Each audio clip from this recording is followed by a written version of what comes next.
Assalamualaikum warahmatullahi wabarakatuh. Hai semua, kembali lagi dengan saya di Jelajah Nonton. Pada video kali ini saya akan bercerita tentang kisah misteri. Kisah ini sangat menarik dan bagus untuk didengarkan. Kisah ini adalah kisah nyata dari Nyonya Dewi kepada Muhammad Iqbal, majalah misteri. Baiklah, langsung saja kita simak ceritanya yang berjudul Cinta Suamiku Direbut dengan Ilmu Pelet. Fenomena sex after lunch bukan baru-baru ini saja terkuak. 9 tahun yang lalu, suamiku pun menjadi korban tradisi amoral itu. Tapi anehnya si wanita pelaku untuk merebut suamiku menggunakan ilmu pelet atau guna-guna. Awalnya tidak ada satupun manusia yang dapat mengukur perasaan orang lain, karena perasaan itu sangat tertutup. Aku pun begitu. Walau sudah 20 tahun hidup bersama Mas Imam, bahkan sudah melahirkan 3 orang darinya, tapi aku tidak bisa mengukur perasaannya. Membaca isi hati Mas Imam memang sangat sulit. Selama berpuluh-puluh tahun hal itu kualami. Bukan cuma kelebihan, kekurangan Mas Imam pun kuterima dengan ikhlas. Aku mampu menahan diri dan sabar begitu lama. Semua itu kulakukan demi 3 anakku, permataku dan buah hatiku. Untuk itu, walau penuh derita, aku mencoba kuat batin dan bertahan. Walau diri tersiksa oleh ulah suami yang main gila dengan wanita lain, tapi aku menggantung sikap hidup tidak mau bercerai. Suatu malam bulan Oktober 1990, aku duduk termenung di bibir ranjang. Malam itu aku tidak dapat tidur. Pikiranku melayang jauh.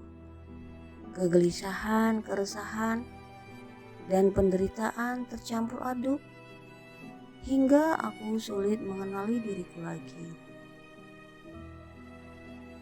Mas Imam telah menjadikanku sebagai boneka hidup. Aku dianggapnya manusia yang tidak punya perasaan. Seorang wanita yang tak perlu dipahami, dimengerti dan dimanjakan.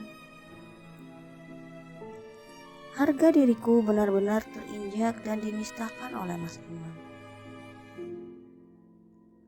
Aku tidak ditempatkannya sebagaimana jamaknya seorang istri. Jangankan dimanja, disayang dan dicintai dianggap istri pun tidak.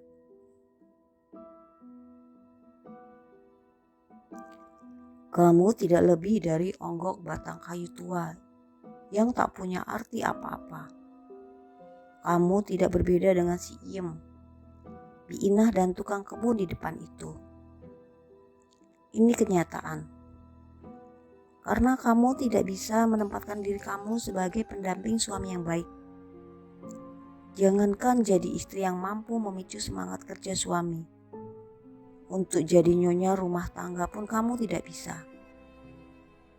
Bentak Mas Imam suatu hari.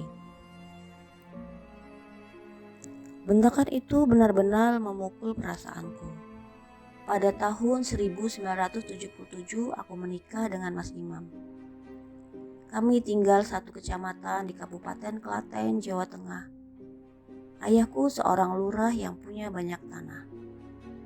Sementara Mas Imam adalah anak cari desa yang setengah biaya kuliahnya di Gajah Mada Jogja dibiayai oleh ayahku. Pak Cari yang biasa kupanggil Pak Lek Sastro, ayah Mas Imam, bermaksud balas budi pada ayahku dengan menikahkan Mas Imam denganku. Waktu itu Mas Imam baru diwisuda dan jadi sarjana ekonomi. Karena perjodohan itu begitu mendadak, maka kami tidak sempat berpacaran. Jujur saja, kami sama-sama tidak saling mencintai. Karena ayahku mendesak agar aku mau nikah dengan Mas Imam, maka aku menerima lamaran itu. Agustus 1977, kami merayakan pernikahan dengan meriah. Bukan cuma Bupati, Pak Gubernur Jawa Tengah pun datang menghadiri pernikahan kami waktu itu. Saat aku dipinang, memang aku tak punya kekasih. Aku agak kaku dan sulit bergaul. Sementara pemuda kampung takut mendekatiku karena jabatan ayahku yang disegani. Tapi walau orang tuaku secara ekonomi berkecukupan, namun aku tidak berpendidikan. Aku cuma seorang wanita tamatan SMA. Karena ibuku takut pisah denganku, maka aku tidak boleh kuliah ke kota yang jauh. Alhasil, aku tidak melanjutkan ke pendidikan yang lebih tinggi. Tapi demi ibu, aku ikhlas menjalani itu. Seperti pepatah, apa yang diharapkan seseorang tidak selalu berujung pada kenyataan. Demikian aku. Hal yang kuharapkan agar bisa hidup bersama ibu kandas di tengah jalan. Kebahagiaanku bersama ibu tiba-tiba terenggut begitu mendadak. Ibu sakit. Dokter rumah sakit bilang ibu menderita penyempitan pembuluh darah. Seminggu di rumah sakit, ibuku meninggal. Setahun setelah itu meninggal, Agustus 1978, aku terpaksa ikut Mas Imam pindah ke Jakarta. Ayahku mengizinkan karena secara hukum dan etika seorang istri harus menuruti apa kata suaminya. Di Jakarta, Mas Imam bekerja pada sebuah perusahaan swasta nasional besar dengan gaji yang cukup. Kami tinggal di daerah yang cukup sejuk di pinggiran Jakarta Selatan. Witing tresno jalaran suko kulino.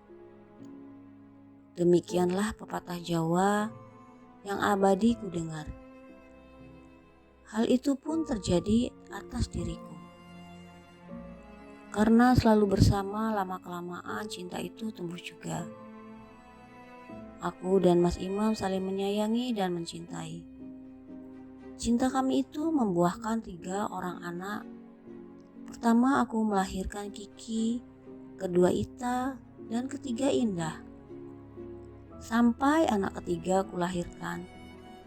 Kebahagiaan kami tetap langgeng dan nyaris sempurna. Bukan cuma awet tapi juga makin damai dan tentram. Aku dibebaskan oleh Mas Imam untuk tetap di rumah, tidak bekerja sebagaimana wanita-wanita tetangga kami yang lain. Mereka rata-rata bekerja membantu suami mencari uang, sedangkan anak-anak mereka tinggal dengan pembantu di rumah. Tapi aku memang lebih senang menunggui anak-anak di rumah, mengantarkan mereka sekolah dan mengajarkan mereka belajar di rumah. Lain dari itu, aku juga memasak. Biar disebut kolot, aku tak peduli. Biarlah banyak tetangga berkarir, sementara aku di rumah saja. Mas Imam memang mempunyai rencana jangka panjang yang begitu sistematis. Suamiku itu bukan cuma berpikir sekarang untuk aku dan anak-anak, tapi memperhitungkan hal yang jauh ke depan. Itulah tanda bakti dan cintanya pada istri dan ketiga anaknya. Pada tahun 1990 adalah petaka yang tak dapat dihindari. Perkara yang kami hadapi bukan karena Mas Imam kecelakaan, dipecat perusahaan, atau meninggal dunia. Tapi persoalan yang kuanggap bencana besar dalam nadi pernikahan kami adalah dengan hadirnya seorang wanita teman kerja Mas Imam yang bernama Ike. Ike adalah sekretaris direksi perusahaan yang sangat atraktif. Sosok Ike bukan cuma cantik, tapi juga molek dan sensual. Bu Tati, rekan sekantor, membocorkan rahasia pribadi Mas Imam yang menjalin cinta dengan Ike. Semua orang kantor tahu affair Ike dan suamiku. Sehingga banyak di antara mereka yang membenci. Orang-orang kantor bukan cuma bergosip, tapi juga sampai membocorkan hal itu padaku. Bu Tati adalah orang yang paling gencar mengkontakku di telepon. Ia bahkan mengajakku untuk memergoi Mas Imam dan Ike dalam suatu motel rolling door. Mereka melakukan acara sex affair lunch, hubungan ranjang setelah makan siang. Kata Bu Tati. Aku gemetar mendengar ungkapan Bu Tati itu. Bukan cuma pusing, tapi jantungku pun berdegup kencang. Ada rasa aneh tiba-tiba muncul di jiwaku. Tubuhku seakan melayang dan darahku seakan berhenti mengalir. Sex after lunch. Oh, suatu tradisi seks yang tengah menggala di kalangan eksekutif muda seperti Mas Imam. Hal itu kubaca dari beberapa majalah laki-laki yang diam-diam ada di mobil Mas Imam. Pikirku pantas saja Mas Imam menyembunyikan majalah itu di mobil. Karena dia melakukan hal yang sama seperti yang dilakukan oleh artikel di majalah itu. Cerita Bu Tati, setiap kali makan siang, Mas Imam selalu janjian dengan Ike di Java Room Hotel Indonesia. Mereka makan siang dengan es krim dan sop buntut di situ. Dari kantor mereka pergi dengan mobil sendiri-sendiri. Setelah keluar dari Java Room, Ike naik mobil Mas Imam dan sebaliknya. Lalu mereka pergi ke motel rolling door yang ada di daerah Pulau Mas, Jakarta Timur. Kalau Dik Dewi mau memergokinya, saya mau menemani. Kita bisa sewa taksi gelap dan membuntuti mereka sampai ke kamar motel itu. Soalnya kalau memakai mobil saya, Pak Imam akan mengenali mobil saya itu. Dan usaha kita akan terbaca dengan cepat. Dik Dewi mau? Tantang Bu Tati. Lama juga aku tak dapat menjawabnya. Tantangan itu tiba-tiba berubah menjadi sebuah bom dan membuatku terdiam seperti patung. Tenggorokanku seperti tersumbat dan kering. Maka itu kata-kata tidak mampu keluar dengan mulus karena serak. Tawaran Bu Tati itu tak bisa kujawab dengan pasti. Masalahnya bukan karena aku kaget, tapi juga ada rasa takut untuk memergoki suami dalam keadaan begitu. Bu Tati memahami kegetiranku. Untuk itu dia buru-buru minta maaf dan menutup teleponnya. Aku berusaha untuk tidak bergeming dengan tawaran apapun. Sebab dalam suatu kamus perkawinan langgeng, seorang istri dilarang keras mendengar gosokan orang lain. Jelek atau buruknya perilaku seorang suami tidak boleh diketahui orang luar. Jika orang lain mengetahui harus didiamkan saja dan istri justru harus berlagak tidak tahu. Tapi di tempat tidur atau di ruang tamu, hal itu harus dibicarakan. Hal-hal yang mengganjal harus dikomunikasikan dan dibicarakan dengan baik-baik. Untuk membicarakan perkara itu secara cepat-cepat aku tidak mampu. Pernah aku mencoba, tapi kata-kata tak keluar. Dadaku berdetak kencang dan nadiku seperti mau berhenti. Tapi sikap Mas Iman jauh berubah. Semakin hari dia semakin kasar dan keras kepadaku dan anak-anak. Persoalan kecil saja bisa jadi besar, dan persoalan besar jadi meledak dengan dahsyat. Mas Imam yang dulunya sering tampil, keep smiling, ramah dan sumeh, tiba-tiba seperti Dorna yang jahat. Selama ini jangankan membentak dengan perkataan yang kasar, marah kecil pun nyaris tak pernah. Tapi sejak affair itu terjadi, ia jadi suka mengamuk dan pulang larut malam. Sesampainya di rumah, mulutnya bau minuman alkohol. Kalau kalian tidak suka tinggal bersama saya lagi, kalian boleh pergi dari sini. Kalian pulang ke Klaten sana dan biarkan saya sendiri di sini. Bentak Mas Imam ketika pada anakku tertua Kiki. Memang berani protes pada bapaknya bila ada hal yang tidak disukainya. Karena sakit hati, Kiki mendesakku agar kami benar-benar pergi dan pulang ke Klaten. Sudahlah Ma, biar kita pulang kampung saja. Kita tinggal sama Mbah di Gondang dan kami pindah sekolah ke sana, usulnya. Dua adik Kiki setuju dengan usul itu. Untuk itulah aku memutuskan untuk pulang kampung. Pikirku, untuk apa lagi aku mempertahankan rumah tangga yang telah berubah menjadi neraka. Ya, kita siap-siap untuk pulang kampung.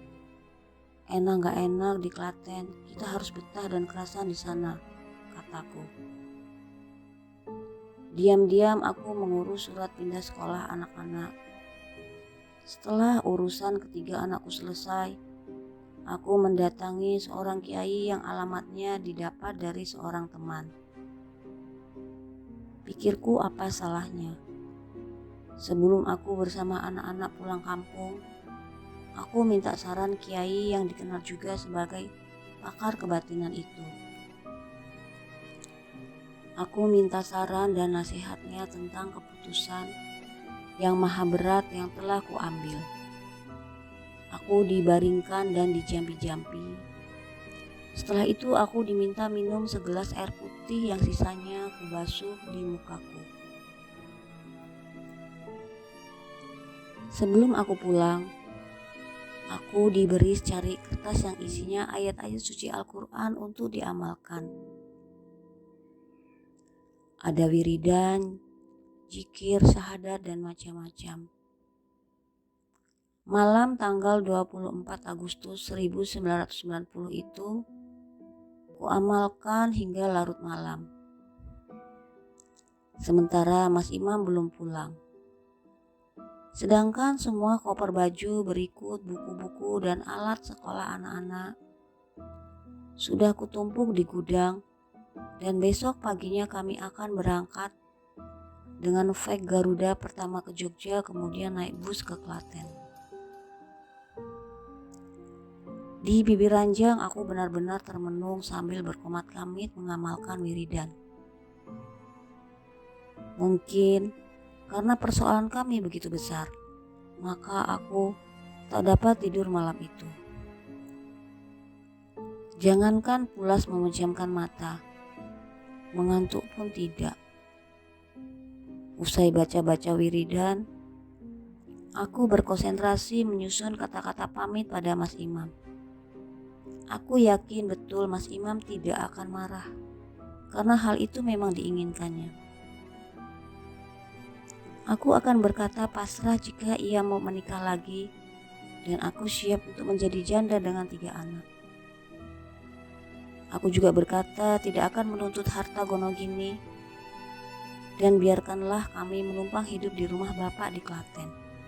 Pukul 00:02 dini hari, tanggal 25 Agustus 1990, mobil Mas Imam masuk. Inah terbangun dan membuka pagar. Tak lama berselang sepatu Mas Imam berdetak kencang menuju kamar. Inah saya larang menceritakan pada Mas Imam bahwa besok kami akan pulang ke Klaten. Begitu juga dengan 2 pembantu kami yang lain. Semua harus tutup mulut dan aku sendiri yang akan menceritakan sekalian pamit untuk selamanya. Begitu Mas Imam membuka kamar, aku berdiri. Sebelum sempat aku berkata-kata, Mas Imam menabrakku dan mencium kakiku. Dia menangis terseduh-seduh dan meminta maaf kepadaku. Dia menyesali segala kehilafan dan kesalahan selama ini. Dia mengaku telah menyakiti hatiku dan menyiksa anak-anak. Semua itu dilakukannya di luar kesadaran, dan dia telah dibutakan oleh wanita yang bernama Ike itu. Mas Imam berjanji untuk tidak mengulangi kesalahannya lagi dan akan mengasihi, menyayangi dan menyintai kami untuk selamanya. Anak-anak juga didatanginya satu persatu di kamar dan diciumnya dengan tulus. Air matanya tumpah ruah sementara aku pun tak tahan menahan tangis. Pagi-pagi buta itu kami rapat keluarga dan dengan terbuka Mas Imam meminta maaf dan menyesali semua perbuatannya. Begitu melihat koper-koper yang telah rapi dan siap terbang ke Jawa, Mas Imam membukanya lagi dan memasukkan kembali di masing-masing lemari. Jangan pergi, jangan tinggalkan Papa, dan Papa akan mati bila hidup tanpa kalian. Papa janji, Papa tidak akan berbuat kesalahan lagi, dan Papa akan membahagiakan kalian secara lahir dan batin.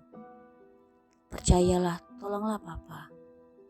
Pinta suamiku masih dengan mata yang memerah karena tangis.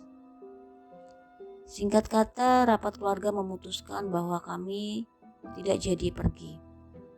Kami tetap bersama dalam satu tim, satu rumah dan satu kebahagiaan dan satu penderitaan. Seperti sebuah mukjizat. Demikian akhir dari bencana keluarga yang kami alami. Proses hancurnya begitu cepat dan pulihnya juga begitu cepat. Pukul 00:09, tanggal 25 Agustus 1990 pagi, Pak Kiai menelpon. Beliau menyebut secara kontak supranatural bahwa apa yang kujalani dari perintah yang dibuatnya sudah berjalan.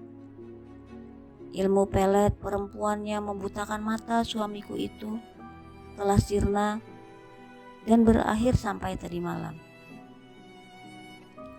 Ilmu pelet yang dibuat untuk kejahatan dengan merebut cinta suami ibu tuntas sudah.